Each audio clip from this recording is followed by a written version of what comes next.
अस्सलाम वालेकुम वरहमतुल्लाहि वबरकातुहू। प्यारे नाजरीन, आज हम आपको बताने वाले हैं कि घर में बरकत क्यों नहीं होती है, घर में गरीबी क्यों आती रहती है। आजकल हमारे घरों का माहौल है कि लोग कोई पैसों की वजह से परेशान है, कोई कारोबार को लेकर परेशान है, कोई अपनी दुकान को लेकर परेशान है, तरह तरह की परेशानियों में लोग घिरे हुए हैं। तो आज हम बात करेंगे कि घर में क्या है, गरीबी क्यों आ रही है, घर में बरकत क्यों नहीं हो रही है। हम क्या है, छोटी छोटी सी बातों पर ध्यान नहीं देते हैं और जिसकी वजह से हमें ये दिन देखना पड़ जाता है। तो हम छोटी छोटी बातों को भी इग्नोर ना किया करें घर में, इसलिए कि उससे भी गरीबी आती है, उससे घर में बरकत ख़त्म हो जाती है। तो हम 10 चीज़ें आपको ऐसे गिनवाएंगे, 10 चीज़ें वो ऐसी हैं कि जिससे घर में गरीबी आती है, जिससे घर में से बरकत उड़ जाती है। तो बड़े ध्यान के साथ सुने, कहीं आपके घर में भी वो चीज़ें तो नहीं हो रही हैं जिससे आपके घर में बरकत नहीं हो रही है, जिससे आपके घर में गरीबी आ रही है। तो आप इन 10 चीज़ों को बड़े इत्मीनान के साथ सुने और फिर अपने घर में देखें कि हमारे घर में तो ये चीज़ें नहीं हो रही हैं। और फिर उसके बाद क्या है, आप अपनी ज़िंदगी को अच्छी तरीके से गुजारने की कोशिश करें। देखिए, 10 चीज़ों को सुने। पहली चीज़ ये है कि जो अंधेरे में खाना खाता है, यानी कि अंधेरे में खाना खाने से घर में गुर्बत आती है, घर में गरीबी आती है, बरकत नहीं होती है। इससे क्या है, अपना भी नुकसान है। अगर आप अंधेरे में खाना खा रहे हो तो अंधेरे में खाना खाने से कोई कीड़ा वगैरह आपके खाने में आ सकता है, आपकी जान जा सकती है, छिपकली आपके खाने में गिर सकती है। आपको क्या दिख रहा है, अंधेरे में आपको कोई नजर तो नहीं आ रहा है। तो इसलिए कि कोई कीड़ा आपके खाने में अगर गिर गया तो आपकी जान जा सकती है इससे। छिपकली अगर आपके खाने में गिर गई और उसकी खाल में इतना जहर होता है कि अगर वो आपके खाने में गिर गई और आपने खा लिया तो आप सो जाएंगे, आपको क्या है, वो सुला देगी, आपका इंतकाल हो जाएगा, इसलिए कि उसके अंदर जहर होता है। तो अंधेरे में जो खाना खाता है, अंधेरे में खाना खाने से क्या है, घर में गरीबी आती है, घर में गुर्बत आती है। और दूसरी चीज़ ये है कि रात में झाड़ू लगाना। अगर आप मजबूरी के तहत रात में झाड़ू लगा रही हैं तो उस सूरत में मजबूरी के तहत झाड़ू लगाना जायज़ है। घर में ज़्यादा कूड़ा हो रहा है, ज़्यादा कचरा हो रहा है, तो उस सूरत में आप झाड़ू लगा सकती हैं। लेकिन क्या है, आपने मामूल ही रात में झाड़ू लगाने का बना लिया है, रात में ही आप झाड़ू लगाती हैं, तो उस सूरत में आपके घर में गरीबी आती रहेगी, आपके घर में गुर्बत आती रहेगी। अगर आपने रात में झाड़ू लगाने का मामूल अपना बना लिया है तो आप रात में हरगिज झाड़ू ना लगाएं। तीसरी चीज़ ये है जिससे घर में गरीबी आती है, फूंक मारकर चिराग को बुझाना। बहुत सौ की आदत होती है कि वो चिराग को फूंक मारकर बुझाते हैं, तो चिराग पर फूंक मारते हैं, तो इससे भी क्या है, घर में गरीबी आती है, घर में गुर्बत आती है। कभी भी आप चिराग हो या अगरबत्ती हो या मोमबत्ती हो, उसको आपको फूंक से नहीं बुझाना है, बल्कि आपको इस तरह से हाथ से कर देना है, हाथ से बुझाना है। इससे घर में गरीबी आती है, इससे घर में तंगदस्ती आती है। चौथी चीज ये है कि बात बात पर झूठ बोलना। कुछ लोगों की आदत होती है, जब वो किसी से बात करते हैं तो वो बात बात पर क्या है, झूठ बोलते हैं, बात बात पर क्या है, झूठ बोलते हैं। उनकी आदत बन जाती है, उनका तकिया कलाम बन जाता है झूठ बोलने का।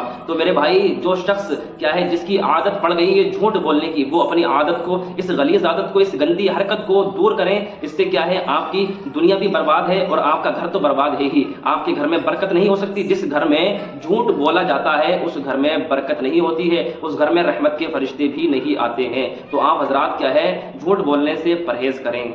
और पांचवी चीज ये है कि कब्रिस्तान में जाकर बातें करना, हंसना।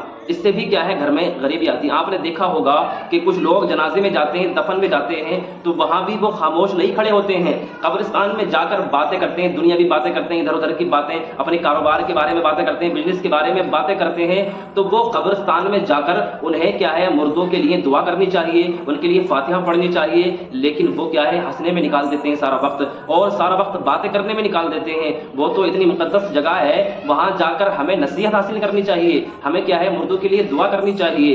कब्र क्या है, हमें आखिरत की याद दिलाती है, लेकिन कुछ लोग वहां बातों में मशगूल रहते हैं। तो इससे क्या है, घर में गुर्बत आती है, घर में बेबरकती होती है, घर में तंगदस्ती आती है। आप हजरात कब्रिस्तान में दफन में अगर जाएं तो बातें हरगिज ना करें। और छठी चीज ये है कि बुरे ख्यालात का जहन में आना।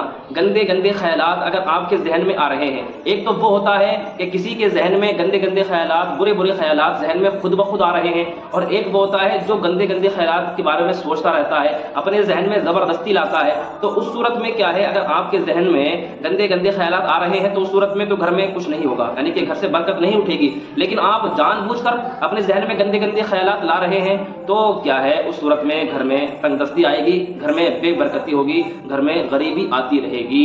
और सातवीं चीज ये है कि खाना खाने से पहले हाथ धोना। کھانا کھانے سے پہلے ہاتھ دھو لینا چاہیے، یہ کیا ہے؟ سنت مبارکہ ہے۔ ہمارے پیارے آقا علیہ الصلوۃ والسلام کی سنت مبارکہ ہے کہ جو شخص کھانا کھانے سے پہلے ہاتھ دھو لیتا ہے تو اس کے کھانے میں بہت زیادہ برکت ہوتی ہے۔ تو ہمیں کیا ہے؟ کھانا کھانے سے پہلے ہاتھ دھو لینے ہیں، اس لیے کہ آدمی کام کاج کرتا ہے اور اپنے بدن پر کھجاتا رہتا ہے، نہ جانے ہاتھ کہاں کہاں جاتا ہے۔ تو اس لیے کیا ہے؟ ہاتھ دھونے کی بہت بڑی حکمت ہے۔ آپ اگر ہاتھ نہیں دھوں گے تو اس سے بہت بڑا آپ کو نقصان ہو سکتا ہے، اس لیے سنت میں کیا ہے؟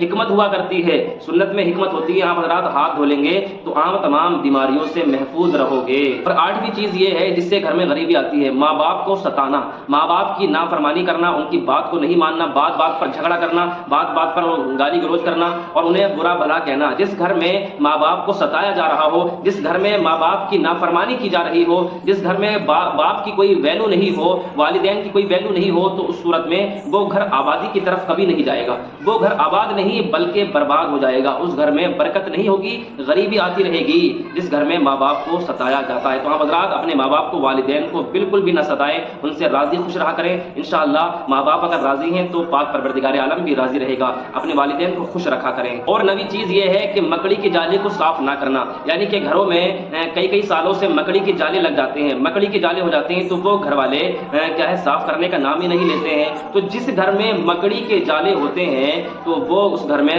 کیا ہے؟ برکت نہیں ہوتی ہے، اس گھر میں غریبی آتی ہے۔ تو اپنے گھر کو صاف ستھرا رکھنا چاہیے، اپنے بدن کو صاف رکھنا چاہیے، اس لیے کہ صاف ستھرا رہنا، یہ حدیث پاک میں آتا ہے، صفائی کیا ہے؟ آدھا ایمان ہے، نصف الایمان ہے صفائی ستھرائی۔ تو ہمارا ایمان بھی ہمیں یہی سکھاتا ہے کہ ہمیں صفائی ستھرائی سے رہنا چاہیے، ہمیں پاکی سے رہنا چاہیے۔ صاف ستھرائی اگر آپ رکھو گے تو انشاءاللہ دوسرا بندہ بھی آپ سے ملنے میں کیا ہے؟ خوشی محسوس کرے گا۔ آپ کے گھر میں کوئی مہمان آئے گا، بیٹھنے آئے گا، آپ کا گھر کیا ہے؟ وہ صاف ستھرا دیکھے گا تو اسے کیا ہے؟ خوشی محسوس ہوگی کہ اس کا گھر کتنا اچھا رہتا ہے۔ تو ہمیں اپنے گھر میں گندگی بالکل نہیں کرنی ہے، اگر گھر میں جالے ہو رہے ہیں مکڑی کے تو انہیں صاف کر دینا چاہیے۔ اور 10ویں چیز یہ ہے کہ اللہ پاک کا شکر ادا نہ کرنا۔ جو بندہ اللہ پاک کا شکر ادا نہیں کرتا ہے، اللہ پاک نے اسے طرح طرح کی نعمتوں سے نوازا ہے، طرح طرح کی نعمتوں اسے دی ہیں، لیکن پھر بھی وہ اللہ کا ناشکرا ہے، اللہ کا شکر ادا نہیں کرتا ہے۔ تو جس گھر میں جو بندہ کیا ہے؟ خوشحالی کے باوجود بھی، طرح طرح کی نعمتوں کے باوجود بھی اللہ کا شکر ادا نہیں کرتا ہے تو اس گھر میں برکت نہیں ہوتی ہے، اس گھر میں کیا ہے؟ رحمت کے فرشتے نہیں آتے ہیں اور گھر میں تنگ دستی آتی رہے گی۔ آپ بظاہر خوش تو دکھائی دو گے لیکن آپ کے دل کو سکون نہیں ملے گا، آپ کے دل کو آرام نہیں ملے گا۔ اس لیے اگر اللہ پاک آپ کو نعمتوں سے نواز رہا ہے، نعمتیں دے رہا ہے، تو ہمیں چاہیے کہ ہم اللہ کا شکر ادا کریں۔ اس گھر میں اللہ کی رحمت ہوتی ہے جس گھر میں اللہ کا شکر ادا کیا جاتا ہے۔ اللہ پاک کی بارگاہ میں دعا ہے اللہ پاک ہم سب کو عمل خیر کی توفیق عطا فرمائے اور کیا ہے؟ ان تمام باتوں پر ہم سب کو عمل کرنے کی توفیق عطا فرمائے۔ السلام علیکم ورحمۃ اللہ وبرکاتہ۔